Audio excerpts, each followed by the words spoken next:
Bonjour peuple de Dieu, shalom chez vous, partout Boza Bolanda Yesunde Télévision Zamba Pambolabino.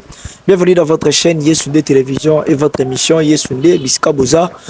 Boza béni, Boza soutenir l'émission, puis Boza Landabiso partout. Boza Belé na Lubumbashi, na Matadi, partout na Pesibino Mbote na France.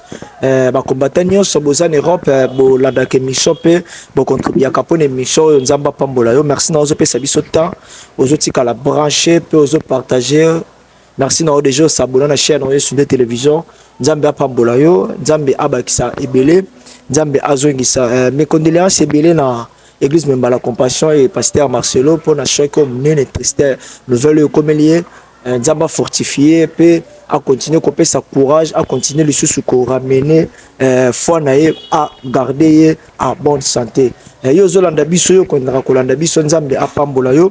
Lelo toza na mosali na Nzambe pasteur Paul Mwanda tozo lebela sur la mort tozo découvrir vérité muke na makambo etali liwa o biso na soto lobaka mutakufi o biso na soto mesana ko la soki mutakufi l'autre meka ko fongola ba parenthèse ko lobela liwa ngo ezanini tosoka kufi akenda kandi wapi ko kufa na Christ ezanini pesa biso tala na biso okosunga mape Nzambe ya rozanga te ko pambola yo.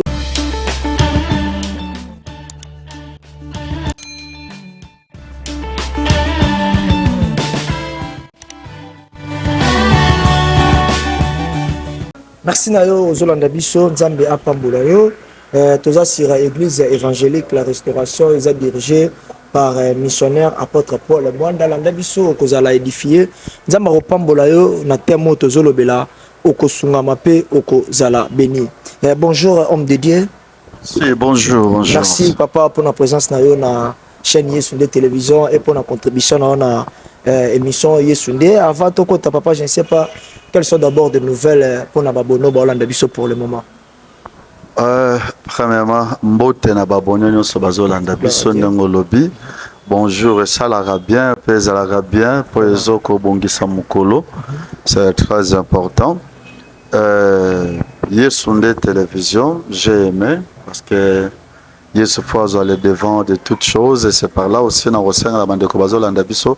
Yesunde azali bosso ya makambo nyonso na pomo na biso.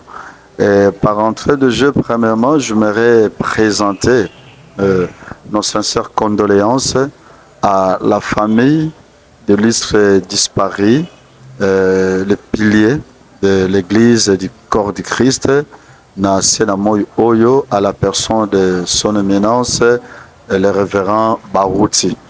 Vraiment, Zamba Zalokum, je sais que l'église est allée toucher. Nzambe kokisi mokano pe posanaye.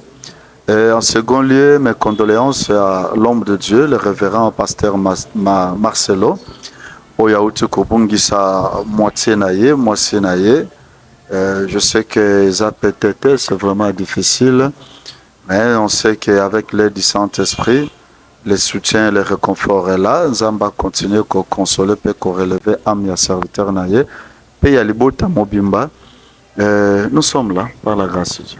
Merci beaucoup papa, merci Nozolanda biso émission na bine bandi bisiko za na sengio s'abonner et partager au repambola mape okosunga ma papa to continue thème na biso tozolobela sur la mort eza eloko moko oyo esala mutu nyonso bien te komona mutu kokufa to kokufela mutu komesana beaucoup koloba mutu akufi to mona to lela même si on a couffé na âge moko levé mais ça la passe séparation wana ezelo moko eshoka ka bato makasi. Vraiment tous d'abord moto mexana ko utiliser beaucoup plus c'est la mort liwa ou mort ezani d'abord. Bon, kufa tope liwa. D'ailleurs ça tombe bien quand ces gens tozolo bela parce que ndenge to moni pe utiro frapper église corps de Christ na robum sabato mibale. Ça c'est la mort physique. Mais par rapport à la question tenue Koufezalinene, nako répondre dans trois angles, dans trois sens. Merci. Koufezaline, premièrement, bibliquement parlant, selon la parole de Dieu, Koufa Ezali, le fait de se déconnecter de la source, de se déconnecter de la source. Quand nous lisions la parole de Dieu dans le livre de Genèse, Bible Zobanabiso, dans l'histoire d'Adam et Ève, qui étaient dans le jardin d'Éden, à la présence de Dieu, il se fait que baye ko sumuka donc ba sumuki bibolobi ba comme conséquence marmonio se fallait ba longwa la bango na jardin ba bimisi bango na jardin pe ba kangi jardin. Alors kufa awa tonde na utoloba c'est déconnecté de ses origines, de sa source. L'homme, à cause du péché, il est séparé de son Dieu. Parce que Dieu est la source de l'homme, parce que l'homme a été créé à l'image et à la ressemblance de Dieu. Comme il s'est séparé de Dieu, c'est premièrement ce qu'on appelle la mort sur le plan spirituel. Et ce que j'aimerais aussi que le peuple qui nous suit doit comprendre, que la mort est d'abord spirituelle. Ah oui. La vraie mort, c'est la mort spirituelle. C'est la mort spirituelle. Pourquoi? Parce que l'homme se déconnecte et se sépare de son Créateur. Et c'est l'arrêt de beaucoup de choses dans la vie de ce dernier. Or, cet homme a été créé à l'image et à la ressemblance de Dieu. Amen. À cause du péché, il se sépare. Donc, je dirais, la mort, premièrement, c'est les conséquences du péché. C'est les conséquences du péché. C'est par là que Christ, la Bible dit, ô mort, où est ton aiguillon, car le guillon de la mort, c'est le péché. Deuxièmement, dans la thématique, pour répondre à la question, la mort, ce qu'on appelle la mort physique, est la disparition d'un être cher.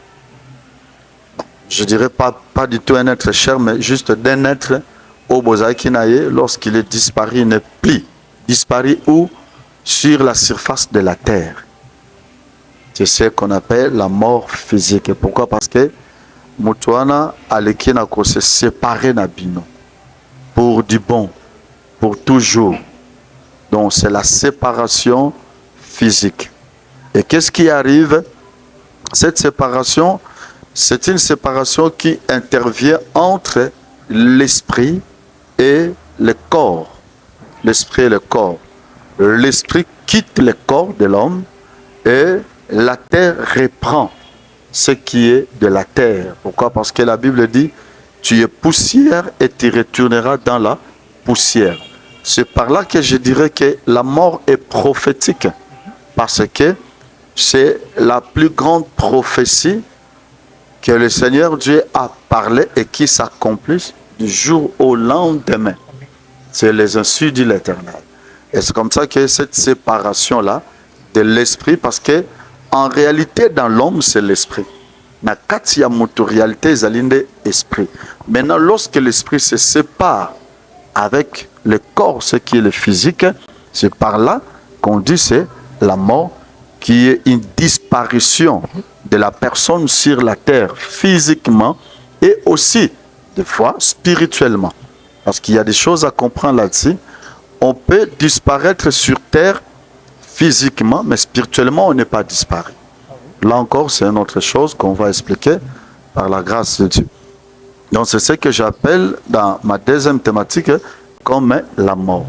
Troisièmement, selon la médecine, quand on parle de la mort, ça veut dire que l'arrêt et un fonctionnement de tout ce qui compose le corps de l'homme. Lorsqu'on va dans un hôpital, on constate que non, il y a l'arrêt, il y a respiration, dit que la personne est morte, la personne est partie. Alors, dans cette optique-là, nous allons comprendre qu'il y a de ce qu'on appelle le demi-mort. Le demi-mort, ça veut dire que c'est quelqu'un qui est mort et qui existe aussi. Même aussi dans les angles spirituels, ça existe aussi comme ça. C'est dans le cadre que lorsqu'il y a l'arrêt, il y a fonctionnement d'une partie à vinayo, bien à cornayo, arrêt wana, ça, et là qui sait déjà qu'il y a une mort quelque part. Mais physiquement, tu continues à marcher, tu continues à exister, mais la mort a déjà intervenu. Je dis par exemple, indépendamment de la volonté de bango, a tombé à sali obabenga AVC, zali accident vasculaire, tout ça, des médecins balobakayango. Alors, et ça dit que une partie de son corps ne vit plus. Ah oui. Et s'arrêter existence nango, et ça sous ce qu'on vivre était, c'est déjà une partie de la mort dans la vie de cet homme. Amen. Mais l'autre partie, à zo vivre, et ça coexiste. Mais c'est déjà la mort qui intervient. C'est déjà la mort qui arrive, mais sans pourtant qu'on se rend compte que c'est déjà le demi-mort. Et nous prions par la grâce de Dieu pour la bande de côté, nous bazo landa biso ezana poto ezala wapi tout ça parce que yesunde télévision et l'andamara partout. Oui, oui. Soit ezana bande de ko bazana kawana, il y a paralysie d'une façon ou d'une autre, tout ça bon. Tant exact parce que télévision c'est le temps. N'hésitez pas à nous appeler, à nous contacter, aussi voir les hommes de Dieu. Babonde la pour la arrêt de cette mort là, pour la koluka kozongi ça fonctionnement mutunanzo toza malam. Tu vas te rappeler bon, comme la Bible dit, Yesu alobina bango que maladie à Lazare eza po memaye na kufate. Oui, oui. Mais après que Lazare a kufi na Jean 11, tant ba ko yebisa Yesu ando yebisa ba ye ko na lobina bango que toke ko la musa Lazare. Alali pongi. Donc pour dire que Lazare n'était pas mort. Mais physiquement, Lazare était mort. Et c'est pourquoi je parlais de ces trois thématiques pour nous expliquer ce que c'est la mort. Merci beaucoup, papa. Alors, papa, d'où vient la mort? Parce qu'il y a d'autres personnes qui la mort comme si ils s'attendaient à Yanango, à cause de s'attendaient, bakoma kufa, batumiso lobi eza itumbu punition à Jésus. Mais ce que c'est itumbu punition à Jésus, tout le monde a mutayambi Christ kola mokodife mobi qui simazo kufa. C'est que itumbu à Jésus, il faut à la bateau ba yebi Christ était. Ce qui est Satan yana liwa. Alors pourquoi ba oya Jésus Christ il faut ba kufa? Source to revenir à liwa et tu vois. Ok, merci pour la question, Anna. En tout cas, c'est vraiment très, très important. Appuyer dans ce pays, dans thème autozo partagé dans beau. Oh, n'abandit peut-être tokoki kosi le sango le lote. Dans les jours à venir, tokoko balisusu. Normalement, oui. Oui, songabiso. Pourquoi? Parce que ça, et l'oro oyo, tout vivant doit s'intéresser. Ah oui. Et c'est par là que j'aimerais aussi demander à Batonio Sobazolanda, en tout cas, de s'abonner encore, puis aimer, puis partager encore davantage. Amen. Et sur les télévisions, pour Barosala décider dans Makambo Tozolo Bela Awa. D'où vient la mort? Une question qui fait couler encre et salive. Et une question, est-ce que la même Baminganga? Si, si. Est-ce que la même pasteur? Pasteur, oui. Est-ce que la batunion? C'est un peu ça. Ndena outu ko expliquer premièrement par rapport à la définition à l'Kufa. Ce qui tozongi na Bible a toujours na kati ya makomi. Toko répondre aussi na trois angles. Ah oui. D'où vient la mort? Premièrement, je dirais la mort existe par rapport au péché. Parce que c'est une conséquence du péché. Bible Zob dans le livre à Romains, le salaire du péché, ah oui, c'est la mort. Ah oui. Le salaire du péché, c'est la mort.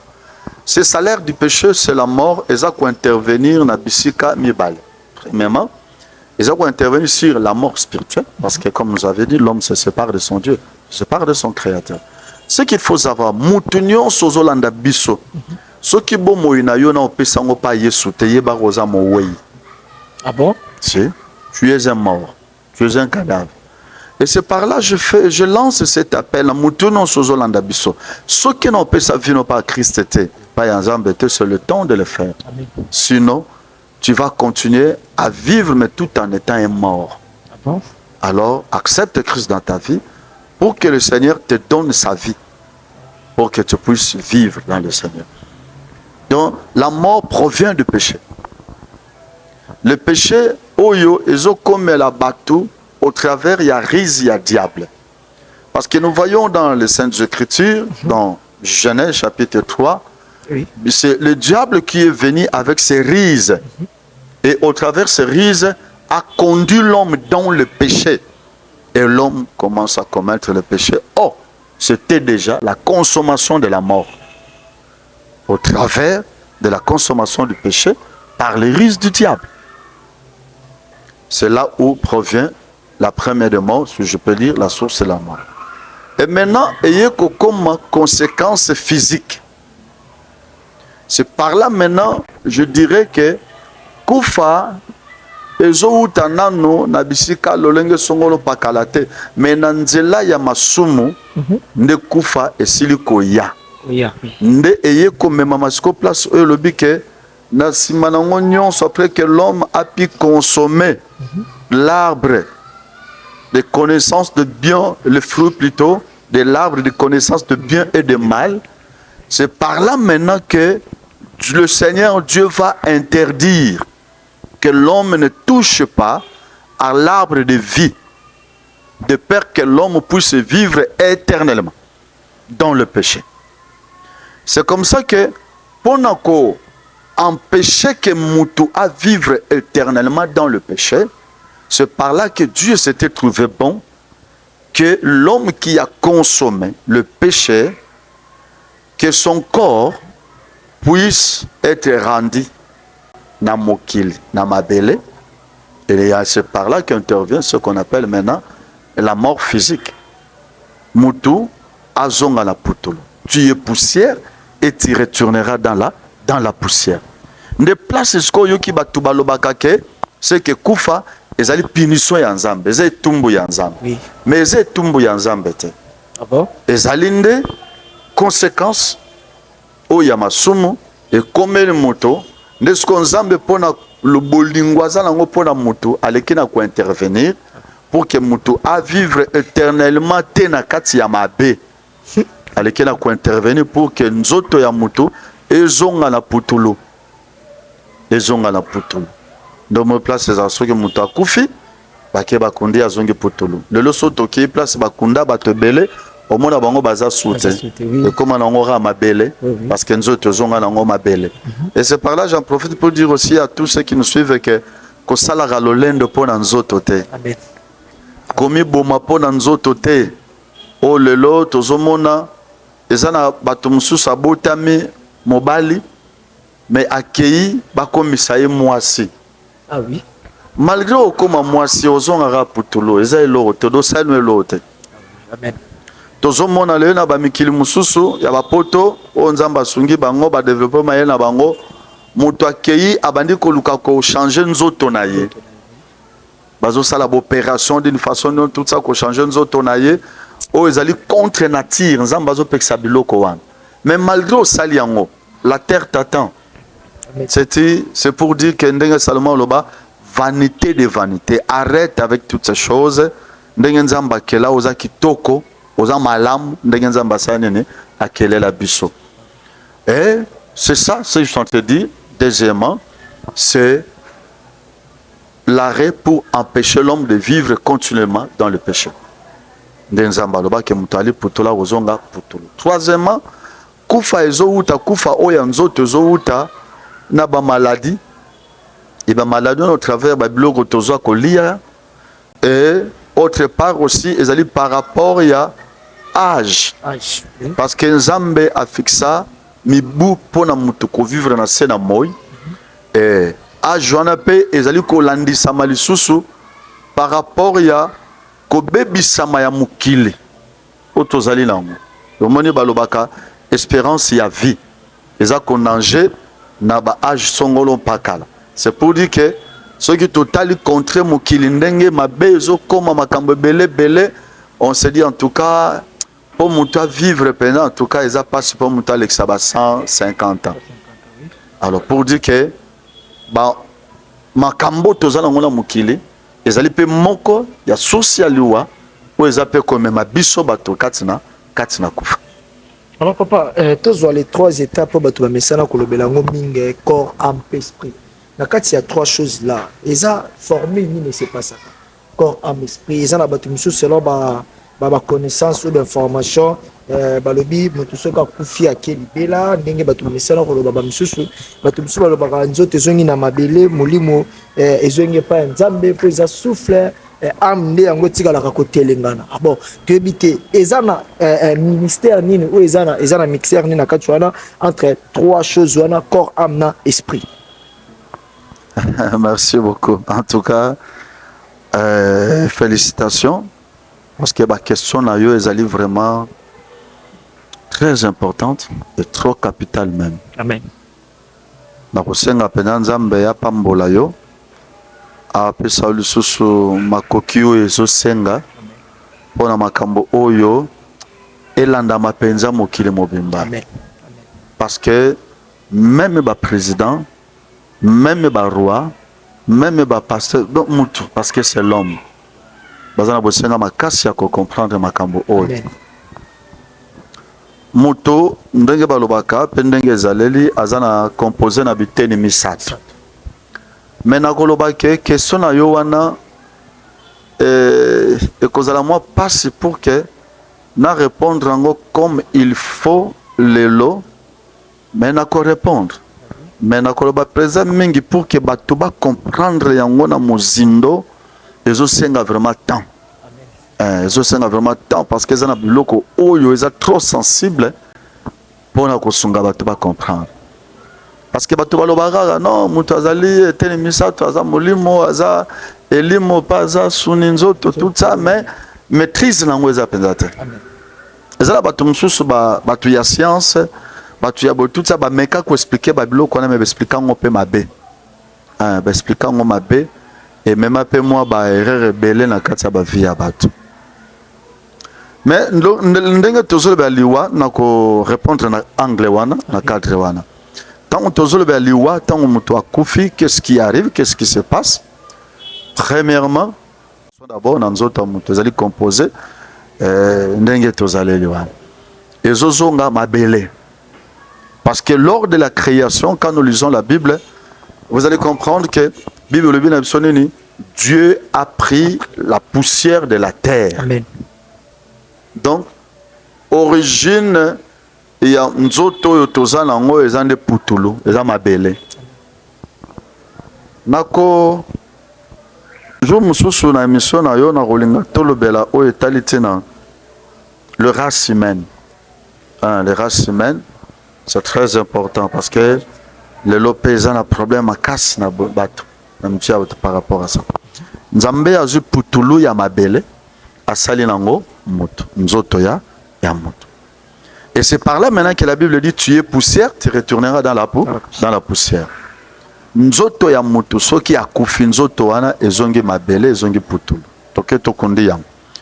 Pour dire que soko moni moto abimeli yo na nzoto oyo ya moto wana boyebaki oyo azali. Il faut boyeba ke eza yete, eza nzoto na yete. Dès qu'akufi nzoto zonge nango, putulu ezonge nango mabele. Le corps ne peut plus exister, ça n'existe plus. Ça part et c'est tout. Au moins qu'il y ait la résurrection de la personne, les azonge lisusu la même nzoto. Par exemple, Lazare, par exemple, Jésus-Christ, par exemple, moi ba te bele oyo basani ni ba c'est quoi? Deuxièmement, la Bible dit en réalité dans l'homme c'est l'esprit et c'est ce qu'on appelle l'âme. L'âme de l'homme, l'âme de la personne. Na tuna ka mingi na expliquera boy. Ndena tunu tozaba. Ba de gwazo landa biso. Na go tuna peka mo que c'est bien que yo muto tuna nga mais pona illustrer mo muke oyo nazolo bela awa. So yana tunyo wapi litoyi na yo. La kisanga litoyi na yo. Ya nani? Ya yo. Bon, la kisanga liboko na yo. Liboko na nani? Ya yo. La kisanga mutu na yo. Mutu ya nani? Ya yo. Merci. Bon, la kisanga yo. Wapi yo? Tiens. Yo te? Po oyo zo la kisanga ezali tolo na yo. Misu na yo. Lokolo na yo est composé au babengi nzoto. Skota na obiona nde oloba nzoto na yo. Do oyo lakisenga oyo za nzoto na yo. Sko lakisanga yo. Monique ozate. Comme grave. En fait, ezake yo ezande otozo benga âme. Bon. Et là Les gens de haute benga âme. Parce que aux nzoto na yo. Ce que yo apio ozali invisible. Mutu en réalité ba mona raeti. Ah bon? mutu bamonaka ye te. Oh tomonaka ezali nzoto ya mutu yango wana kolobaka te ke nayebi ye, oyebi ye te. Oyebi elongi na ye, oyebi nzoto na ye, me oyebi ye te. Oyebi elongi na oyebi nzoto na ye tout ça, mais ye oyebi ye te. C'est ça. Nde siko oyo babengaka âme.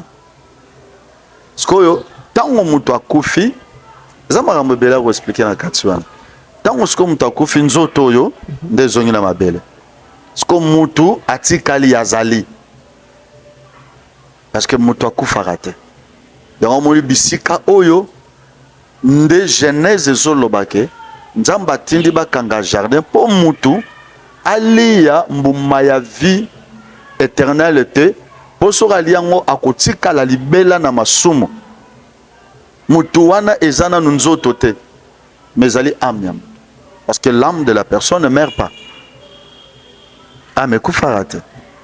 Siko tango mutu akufi âme wana ezaka makambo ebele elekaka nsima na yango. Elemaza makambo ebele elekaka nsima na yango. Na mwa lombango koleka na partie ya âme nini elekaka nsima na yango.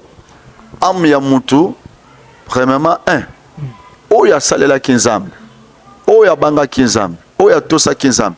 Âme na ye selon la parole de Dieu dans le livre ya Luc, âme na ye ezokende dans le lieu qu'on appelle le lieu de repos au sein d'Abraham. Depuis besoba histoire ya homme riche na pauvre Lazare. Âme ya mutu ezokende na lieu otobengi lieu de repos.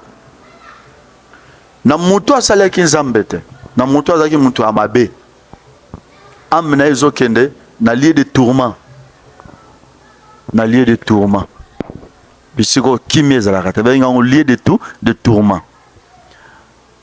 Alors, par là, na kofongolo entre parenthèses mo na webiso ke biso tolobaka soki mutu akufi nyonso ye esanini esili vie na ye esili.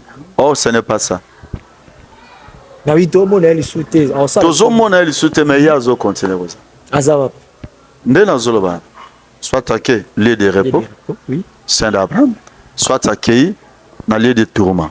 So kuna banda pe ko lia o banda pe ko sala ba geste nyonso bando sala tawazaki na koro. Je vais arriver par rapport à Ndengolo Biwana, Zana Sisa Ona Zoloba, Nagite na Yao Bung Saïde. D'accord. Troisièmement, mutu mususu eza wana tomoni ye bo physiquement akufi, mais eza tana ya kokufa te. Donc en réalité pour dire que mutu wana akufi te. Mais basali ye transfert. Oh. Ah oui. Basali ye transfert. Donc balongoli ye na mukili oyo ya biso bato, bamemi ye na mukili oyo ya mabe. Na mukili oyo ya mabe. Ndesko place omonaka ke oh mutu moko akufaki akomi kobima. Oh bazomona ye. Oh azosala botutsa. Mutu wana ake na lieu de repos te. Mutu wana ake na lieu de tourmenté, mais mutu wana basalaki transfert. Lokolo basalaki transfert nde pe bazoko utiliser ye akoki pe bakoki pe kosala nini kobimisa ye aza ko apparaître d'une façon ou d'une autre. Parce que mikolo na ye normal ya kokufa nano ekoka kita kufa yete.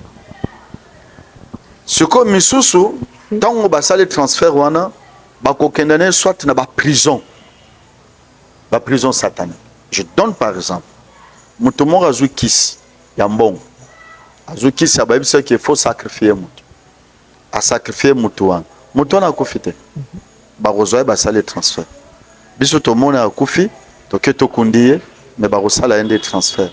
Maman akufi te. Ce qui fait que ils sont même capables à utiliser nzoto naye. Nzoto déjà zongi mabele. Nzoto zongi mabele. Baza mesure à utiliser yango. Wow. Baza mesure yende o mona mutu wana bozo mona eka na nzoto wana. Or, en réalité, ce que il y a des choses qui se passent là. Donc, expliquer un jour, parce qu'il y a le temps, nous sommes limités par rapport au temps. Donc, c'est comme ça. Les gens vont transfert, ils vont monde là utiliser.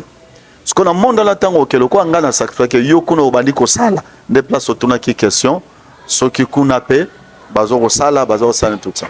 Les gens là bateau bakina baza esclaves. Parce que nga fona comme na mbongo belé. le refona comme un bon belé il faut batoba qui ne connaît pas ça les langues de ce que ba qui ne connaît pas ce que le roi esclave kuna bazo sala mesala d'une façon ou autre et ça permettre ce que production wana ngana vivre ngona mukili oyo na comme na bon belé na comme na makambo belé et c'est comme ça qu'à chaque fois nous allons obliger à sacrifier ma vie humaine. J'en profite pour aussi appeler à tous ces bien-aimés, même si au combat qui n'a stade doit nous sacrifier qui va vie à Jésus-Christ a tué en vie, le Seigneur Dieu a tué en vie parce qu'il t'aime. Ne regrette pas, viens à Seigneur Jésus, il est capable de réparer tous ces torts que tu as commis. Ne pense pas ce que le diable te dit que c'est tard, ce n'est pas tard. Quel que soit le sacrifice que tu as commis, le Seigneur t'aime, il a encore un plan merveilleux pour toi.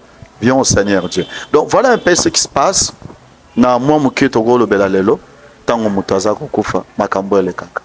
Merci beaucoup papa Tushite Tanabiso ba question ebele ya kolobela pour le thème oyo question oyo tokoki kofongola ngo bato balobaka moto wana kufi kati na Christ moto wana kufi sans Christ différence ni neza kokufa na Jésus na kokufa sans Jésus ezata moto moyena matanga lo ba pasteur ba ebele ou tant que monyo okufi pasteur évangéliste tant que monyo okufi serviteur ou servante de Dieu tout le messana kolobango akukufa na Christ eza la différence ni et c'est pas ça kokufa na Christ na kokufa sans Christ to ndengeni to koyeba mutu ana kufi avec Jésus par rapport à eyele matanga la cérémonie ya matanga là to éviter. OK, merci beaucoup. C'est très important parce qu'aujourd'hui il y a une grande confusion. Oui. Qui règne au sein de l'église aussi, na bon na bateau aussi, même na païen. Ah oui. Il ne sait pas qui s'est confié, qui est l'homme de Dieu, qui ne l'est pas. Et pourquoi? Parce que le diable a envahi l'église au jour d'aujourd'hui. Na ba oyaye. Amen. Et Bible lobby bokoye ba bango na bambuma na bango. Normal. Et ça n'a noté que ceux qui mutakufi baye basali lo sambo ba pasteur baye nde mutona kufi dans le Seigneur. Non, ce n'est pas d'abord ça. Et ça peut noter parce que mutango ateyaka. Ateyaka kenda l'église a sambelaka à ce qu'on certifie qu'il y a kufi dans le Seigneur. Non, ce n'est pas ça. Mais par rapport aux Saintes Écritures, et là on a kolo bakaka, et là koki ko sunga biso mwa muke ya koyeba muto ya kufi dans le Seigneur, il y a liboso. Et ça dit que bon, ici il y a des choses. Et ça dit que biso koyeba na kozala sont des choses différentes. Oui. Parce que biso to koki koyeba que oza mwana nzambe mais en réalité oza no mwana nzambe. Biso to koyeba comment? O biso to seigneur koyeba ezali au travers de tes œuvres. Parce qu'il y a onde lo ninga na loba. Biolobi to koyeba ba vrai na ba foi ngo bani o ya kufi dans le Seigneur na o ya kufi sans le Seigneur au travers ya misala o ya badaki ko sala na sena moy. Nde ko tina biso ne fils que te ba ke o ya zaki dans le Seigneur. Que o ya zaki dans le Seigneur. Et ça non côté parce que côté ya même misala za mabe. Okoki ko sambela main makambo za mabe. C'est au travers des fruits. C'est pourquoi la Bible dit que nous devions porter des fruits et de bons fruits. Et c'est très important. Moi, dans Nzambe, ko sale erreur te que qu'aucune église n'eza ko garantir yo ko moi dans Nzambe. Que ko sambela ndezo garantir ko moi dans Nzambe te. Cherche une transformation de ta vie pour que tes œuvres et les correspondent na ba œuvre ya Christ au produit de bons fruits. Amen. Oh batubako mona pe mukile kotatola. Ça c'est très important. Pour ne fils que biso et ko sunga biso sanito yebake oazaki ensemble et oazaki ensemble. Tenanzela misala. Mais chose grave aussi na batu tozo développer aux alipe hypocrisie. Oui. Biso toko mona yo na misala malam, menzo kande na sima ozano na misala mabe. Biso toko loba ko kufi dans le Seigneur, menzo kande yo moko ye. C'est par là loba. Deuxièmement, biso boyko yeba oya kufi dans le Seigneur. Non ya kufi dans le Seigneur te. Totika yango. Tu as porté jugement. C'est pourquoi même la Bible dit ne jugez point. Ne jugez point. Pourquoi? Diable lui a côté ici faux dans quatre églises. Aux hommes pasteur mais nzokanda zana est homosexuel. Oui, oui. Vous êtes homosexuel. Biso toyebi yango te, mais ye moko asanini ayebi yango. J'appelle à la repentance. Ozala nani biso toza bato. Toko kite. Toza na bosenga ya repentance. Par là nina lobake toza na difficulté ya koyeba réellement. Mutu akufi dans le Seigneur, non akufi dans le Seigneur. Mais néanmoins, nous pouvons dire que oya akufi dans le Seigneur au travers de ses œuvres. La seule personne qui peut nous confirmer que oya akufi dans le Seigneur, que oya akufi dans le Seigneur, ce n'est que le Saint-Esprit. Et c'est au travers de la révélation. Mais na biso na bomotoboy, c'est au travers des œuvres. Merci beaucoup, papa. Que Dieu vous bénisse. Merci Zola Dabiso. Dieu pour l'andi biso pesi biso tanayo. Nzambe apambola papa. Question sur keza. Est-ce que âge peut et garantir ramutu makambo tali liwa. Ceux qui m'ont koufi na 20 ans, c'est que m'ont na quel fait. Ceux qui m'ont koufi na 90 ans, m'ont na quel âge. Je sais pas. Kokufa la mutezo dépend de son âge parce que je crois batebele ba comment que j'ai bato 6 na ba âge. Moto akufi avant akufi na âge à 30 ans, c'est que mutuana à quel félo mutuana liwana za jeté babomiye balié par rapport à âge. Je ne sais pas est-ce que toza la limite moko nzamba tsela biso ya âge ya ko vivre soko kokisi yango kaka to kufi avant âge wana auquel félo. Oui, na comprendre question na yo bien. Et merci aussi pour ça. Nako bandana nuko bongisa mo eloko moko wana oyo biso bato to mesana koloba aussi ko bongisa ngo par rapport il y a église parce qu'il y a des révélations oyo bato pe bayaki nango d'une façon d'une autre koloba na biso que non na zalaki na lola anazaki na lola na moni lola boye tout ça. Nazalaki na lifelo, na moi lifelo boye, na moi boye, tout ça lifelo. C'est par là qu'il y a bandana au koloba boye. Lola, lelo, mutu moko akenda lola te, mutu moko pa yebi lola te. Ah bon? Oh. Mutu moko te. Ezala oyo kao Abraham, le père de la foi.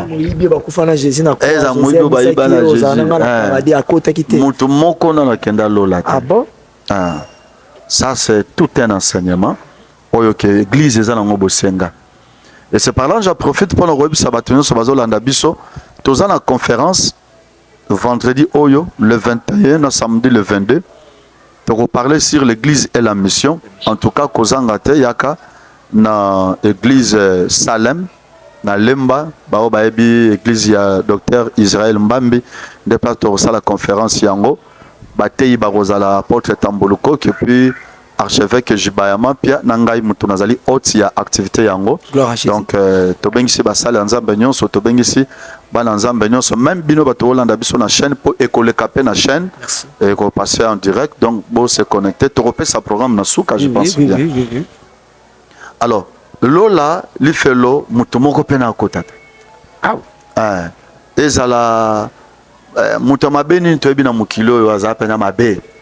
Azara mabe. Roi Alexandre akufa. Roi Alexandre, mais toebi te boto cha exemple Jida. Jida. Jida. Cha exemple Jida.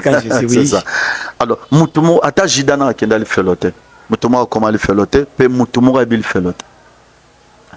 Lifelo. Donc, Moutakenda le fait l'autre. Nakange entre parenthèses. Alors, par rapport à la question tournée, Ezali, Batouba, Moutousou Kazana, âge, Songolo Pakala, c'est Kayebi Mabete, c'est Kazaboye, c'est que Yazan a problème, Akufinaya, tant innocente, donc il y a Kena et Lola. Mais, Moutoumon a Kenda la tourne, Zara et Lobende Baba. Là, il faudrait qu'on puisse parler sur le jugement dernier. C'est tout un enseignement. On appelle ça sur le jugement dernier. Toro Belango na chaîne yo.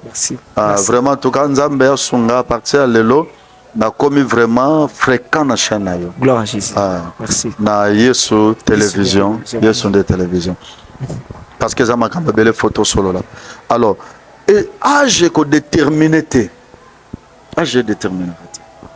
parce que na rebisa o lelo ezana bana mususu na libumu ya mama na bango baza déjà bandoki. Ah oui. Soko landi ba témoignage ba pesa. Moi na mto pesa témoignage ke ngai ba pesanga kindoki depuis na libumu ya mama. Bon soko mutu wana abotami akomi na 5 ans akufi. Est-ce que lola pour bimina moi ça ba tout et ça yelo la pour fingite et ça yelo non asa les gens doki. Les gens makambo ba tout faut ba comprendre. Et puis les parents,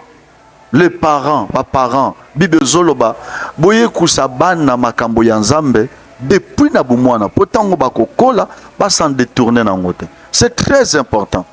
Au moins ba parents zo mona keloka mwana zana indane, ye donc ya zana innocent, ata kufi lelo, azana problème ta kendolo la, mais oyebe ta dame ya mwana wanate. Yebe ta dame mwana wanate. Na yebi net bana mwana mususu maman moko aza na zemi akekutana basala nzambe mo basala nzambe bayebisi ye ke mwana na yo o aza libumu na yo osantaka ete parce que eza na moment oyo bayaka kozwa mwana na yo babimisaka ye aza na zemi bazwaka mwana babimisaka ye epuis bayaka kozongisa ye mama ayebi na ye te me nzoka nde esalamaka bazwaka mwana babimisaka ye bayaka kozongisa ye.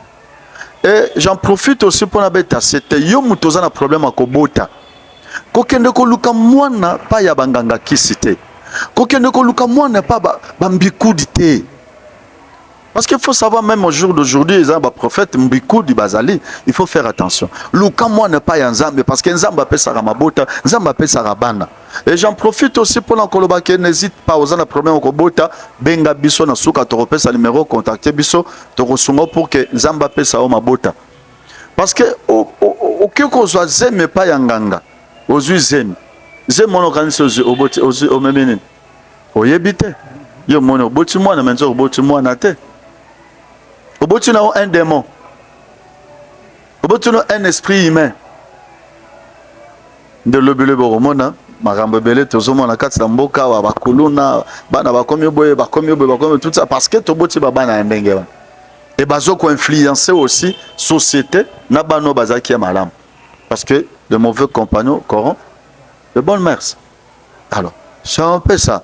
Donc âge ezako garantit que ceux qui ont takufi ndako kende lola ndako kende li felo non l'âge ne garantit pas. Même na une année ça ne garantit pas.